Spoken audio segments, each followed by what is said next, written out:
The lobby of Crestfield Dynamics smelled like polished stone and ambition, and every person who walked through those glass doors believed they belonged there, except one.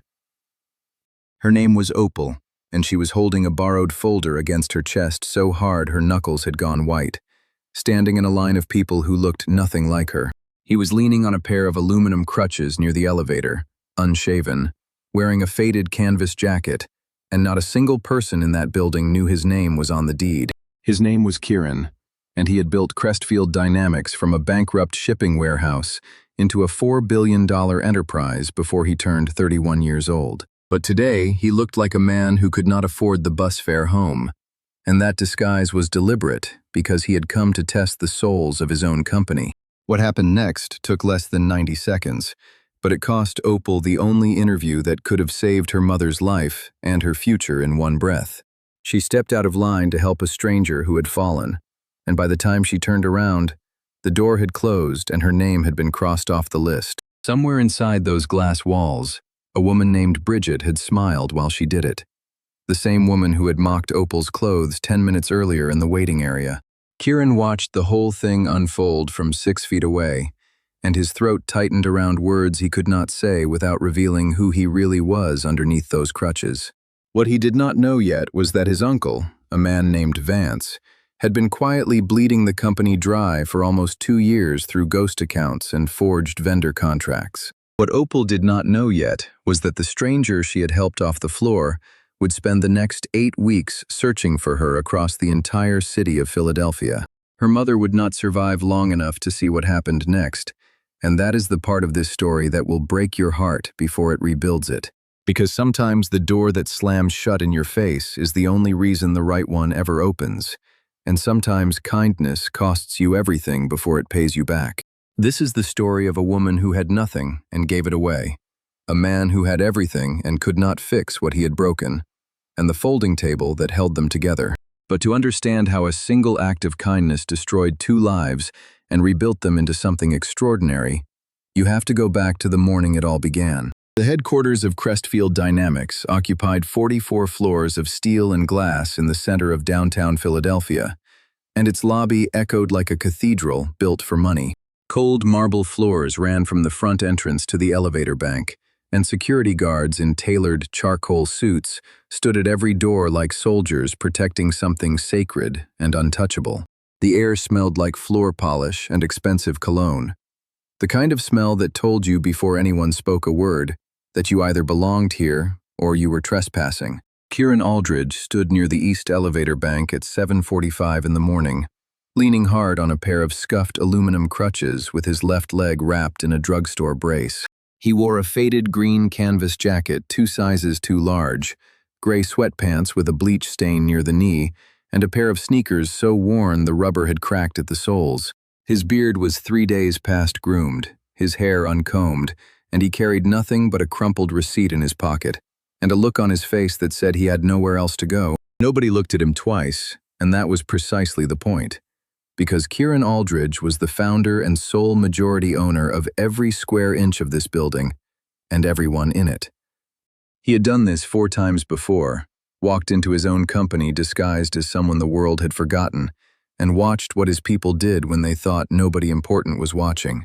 The hiring line stretched from the reception desk to the far wall, 26 candidates sitting in molded plastic chairs, clutching resumes and rehearsing answers under their breath like prayers.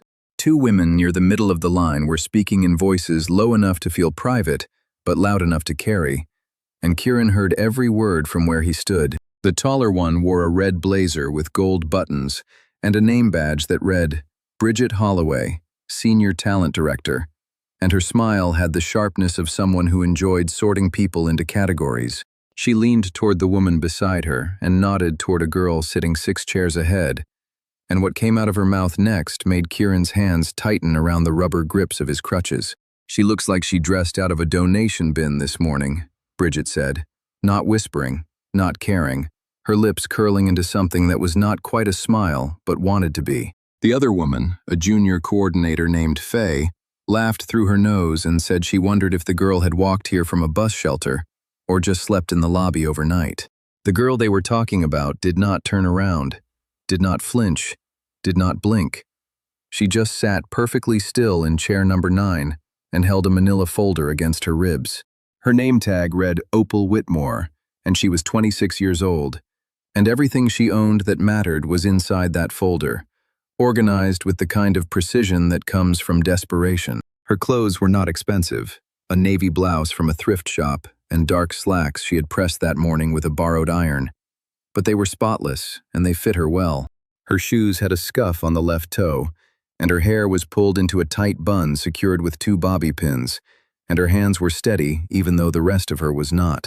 Kieran watched her from across the lobby and saw something he recognized, the face of a person who had spent the entire night preparing and still knew she was starting 10 steps behind everyone else. She did not cry.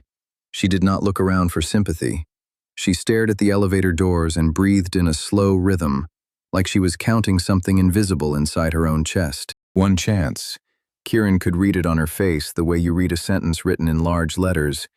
Just give me one chance and I will prove I belong in this room.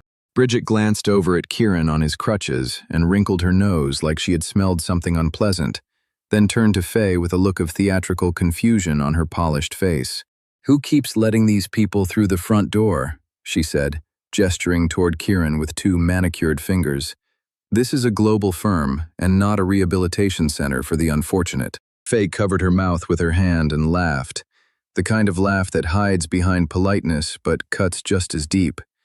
And Kieran filed the moment into the place where he kept receipts. The elevator chimed, the brushed steel doors slid open, and 26 candidates rose from their chairs and moved forward in a wave of perfume and nervous energy and rustling paper. That is when it happened. The moment that would rearrange 2 lives and crack open a company from the inside, though nobody in that lobby understood it yet, including the 2 people it would change. Kieran's left crutch caught the beveled edge of the marble transition strip near the elevator threshold, and his weight shifted sideways in a motion that was not dramatic but was unmistakable. He grabbed the door frame with one hand, missed the elevator car by half a step, and the brushed steel doors slid shut in front of his face with a soft, mechanical hiss. He stood alone in the empty lobby, one crutch still under his arm, the other resting at an angle against the wall where it had slid, and the silence pressed in from every side. Then a voice appeared beside him, quiet and unhurried, and when he turned his head, Opal Whitmore was standing 3 feet away, her manila folder still pressed against her chest like armor. She had stepped back out of the elevator before the doors closed, stepped away from the one opportunity she had been counting on for weeks, and she had done it without hesitation. "Are you hurt?" she asked, not loudly, not for an audience. Just a simple, direct question offered to a stranger on crutches, who had stumbled in a lobby that did not want him there. "I missed the elevator," Kieran said, keeping his voice flat, testing her the way he tested everyone, watching her eyes to see if the kindness would hold or dissolve under pressure. "I missed it too," she said. And then she looked at the floor indicator climbing above the closed doors and pointed to the left. "There is a service elevator around that corner that takes longer but works." She walked him to it without making a production of it, adjusting her pace so he could keep up with the crutches, pressing the call button, and standing beside him in silence while they waited. Kieran studied her face while the numbers above the door counted down, and he noticed her lips were moving slightly, forming words she was not saying out loud, rehearsing something private. "You nervous?" he asked, and she turned to look at him with an expression that was honest, in a way he had not seen inside this building in years, maybe ever since he built it. "Terrified," she said without any embarrassment at all, like fear was just another fact about the day. And then she told him something that sank into his chest and did not come back up.